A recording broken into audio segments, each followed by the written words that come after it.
প্রথম ধাপে ভাসানচরে আসা রোহিঙ্গারা মিয়ানমার ফিরে যাবার আগ পর্যন্ত সেখানেই থাকতে চান। সেই সাথে যত দ্রুত সম্ভব রোজগারমূলক কাজে যুক্ত হতে চান তারা।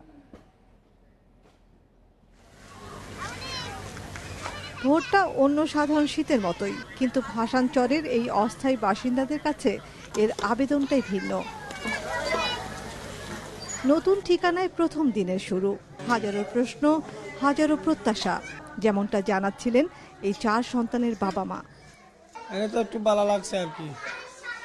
আরো যদি মনে করো তাকি যাইলে তোর আলম পরিবার যদি হয় আরো ভালো লাগবো। সরকার বললে এখন ধরে শিক্ষা করাইবো, লেখাপড়া করাইবো, চৌরি করতে যারা চৌরি দিব, যাতু জিয়াং করতে মানে হিয়াং করে নিরাপত্তা রাখি।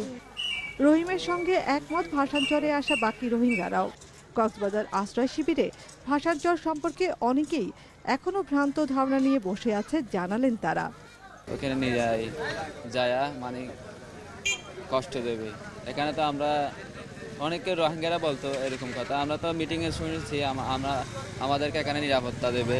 দ্বীপের মধ্যে আমরা ওইটা দেখছি যে একদম পাকা রোড, এই পাকা ঘরবাড়ি। রোববার ভাসানচরের রোহিঙ্গাদের জন্য রেশন পদ্ধতি চালু করবে শরণার্থী ত্রাণ ও প্রত্যাবাসন কমিশন। শুধু তাই নয়, এখানে যারা থাকছেন তারা চাইলেই কক্সবাজার আশ্রয় শিবিরে গিয়ে দেখা করতে পারবেন তাদের পরিবারের অন্য সদস্যদের সঙ্গে। তাদের মালামাল তাদের কাছে পৌঁছে দিয়েছি। আমরা আশা করা যায় আজকে বা কালকের মধ্যে ফুড কার্ড দিয়ে দিব।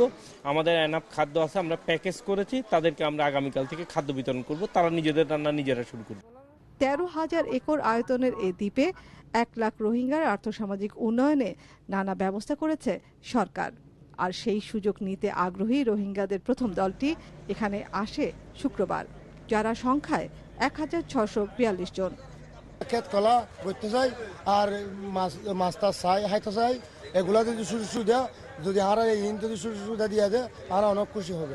ঘর ভালো, ঘর হলে ভাঙাচোরা ভালো ঘর।